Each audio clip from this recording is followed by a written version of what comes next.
कभी ऐसा महसूस हुआ है कि हमारे अंदर कोई छिपी हुई शक्ति है, कोई ऐसी ऊर्जा जो हमारे वजूद के, हमारे अस्तित्व के बिल्कुल केंद्र में हो? आज हम उसी अंदरूनी ब्रह्मांड को खंगालने वाले हैं। एक स्वामी जी के दिखाए रास्ते पर हम शरीर के साथ रहस्यमयी ऊर्जा केंद्रों यानी चक्रों के सफर पर निकल रहे हैं। ये सिर्फ एक सवाल नहीं है, ये एक खोज के लिए बुलावा है।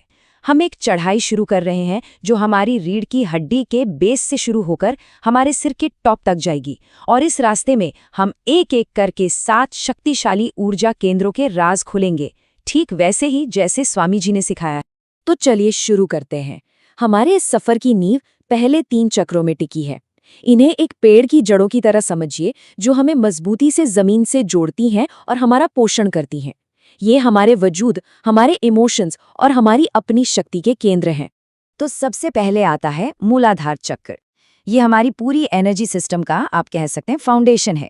रीढ़ की हड्डी के बिल्कुल निचले हिस्से में मौजूद ये वो आधारशिला है जिस पर बाकी सब कुछ टिका हुआ है। ये हमारे अस्तित्व की जड़ है। और देखिए, यहीं से बात असल में दिलचस्प हो जाती है। जब ये बुनियाद ही हिल जाए तो इसका असर हर तरफ महसूस होता है। शारीरिक तौर पर ये गंभीर स्वास्थ्य समस्याओं के रूप में सामने आ सकता है, और भावनात्मक रूप से ये एक भारीपन, एक नेगेटिविटी की भावना पैदा कर सकता है। लेकिन जब हम इस चक्र को बैलेंस कर लेते हैं तो हम वही पवित्रता, वही मासूमियत फिर से पा लेते हैं। ऐसा लगता है जैसे एक नई ताज़ा शुरुआत हुई।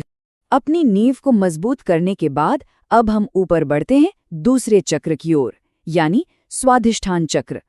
ये हमारी रचनात्मकता और हमारी भावनाओं का बहाव है। ये वो केंद्र है जो हमारे विचारों के साथ हमारे रिश्ते को कंट्रोल करता है। क्या कभी ऐसा होता है कि मन में विचारों की दौड़ लगी रहती है, रुकने का नाम ही नहीं लेती? ये एक असंतुलित स्वाधिष्ठान चक्र का संकेत हो सकता है। इससे मन में उथल-पुथल तो मचती ही है, साथ ही मधुमेह जैसी शारीरिक समस्याएं भी हो सकती हैं। लेकिन जरा सोचिए, अगर इस बहाव पर काबू पा लिया जाए तो संतुलन हमें विचारों पर पूरा नियंत्रण पाने का तोहफा देता है, एक शांत, फोकस्ड मन।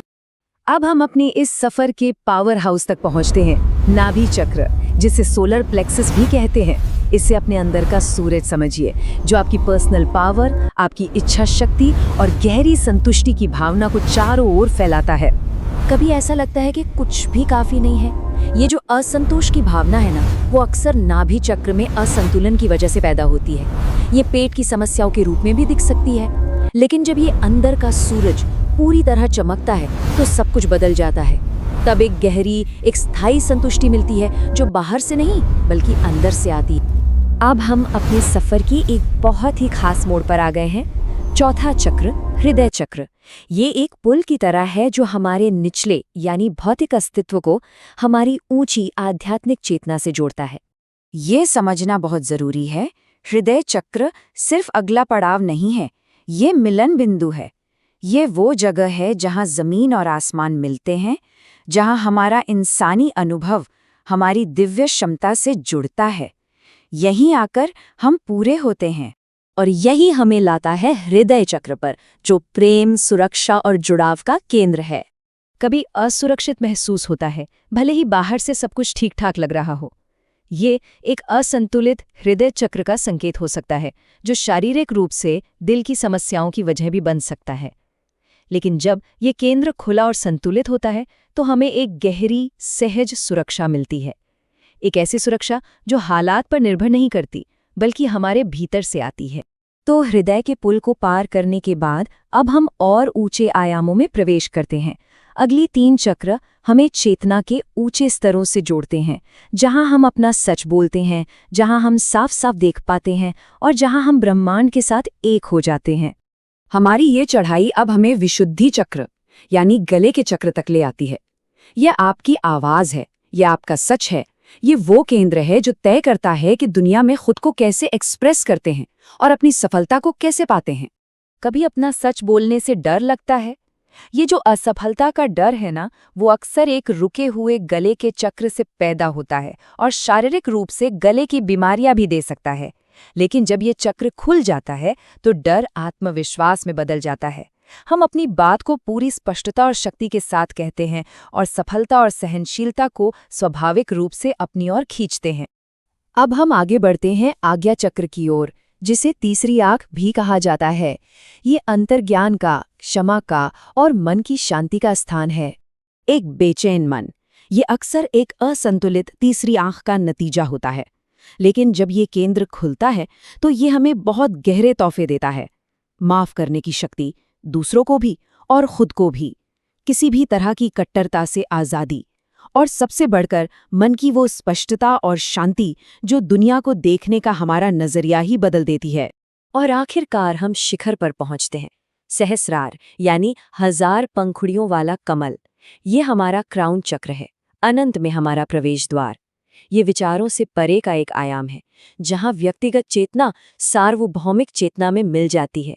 ये परम जागृति है। असंतुलन हमें भ्रम और अविश्वास के जाल में फंसाए रखता है, लेकिन जब ये चक्र पूरी तरह से खुल जाता है तो हम निर्विचारिता की स्थिति में पहुंच जाते हैं, यानी विचारहीन जागरूकता। ये सिर्फ मन की शांति नहीं है, ये मन की अनुपस्थिति है जो हमें शुद्ध असीम चेतना का अनुभव करने देती है। तो हमने जड़ से लेकर चोटी तक का सफर तय कर लिया है, हर एक ऊर्जा केंद्र की शक्ति को समझा है। लेकिन ये सिर्फ किताबी ज्ञान नहीं है। आइए अब ये समझते हैं कि स्वामी जी का अपना अनुभव इन शिक्षाओं को कैसे जीवंत बनाता है। और ये देखिए, ये पूरी यात्रा का कितना शानदार सार है। निचले 3 चक्र हमारे वजूद से जुड़े हैं, हमारी नींव, हमारी भावनाएं और हमारी संतुष्टि। और ऊपरी 3 चक्र ऊंची चेतना से जुड़े हैं, हमारी अभिव्यक्ति, हमारा अंतर्ज्ञान और ब्रह्मांड से हमारा कनेक्शन। और हृदय चक्र वो खास पुल है जो इन दोनों को जोड़ता है। और शायद ये सबसे जरूरी बात है, ये बातें किसी किताब से नहीं ली गई हैं, ये कोई थ्योरी नहीं है। स्वामी जी अपने अनुभव से बोल रहे हैं। ये एक जीता जागता, सांस लेता हुआ ज्ञान है। और यही बात इन शिक्षाओं को वो प्रामाणिकता देती है जिससे नकारा नहीं जा सकता। तो हम इस सवाल के साथ इस चर्चा को समाप्त करते हैं। अगर एक भी चक्र असंतुलित हो तो इतनी उथल-पुथल हो सकती है। तो सोचिए, जब सभी 7 चक्र पूरे सामंजस्य में एक लय में घूमते हैं तो क्या होता होगा? उस अलाइनमेंट से कौन सी अविश्वसनीय क्षमता खुलती होगी? सच्चा संतुलन असल में हमारे लिए क्या खोलता है? इसकी संभावनाएं अनंत है।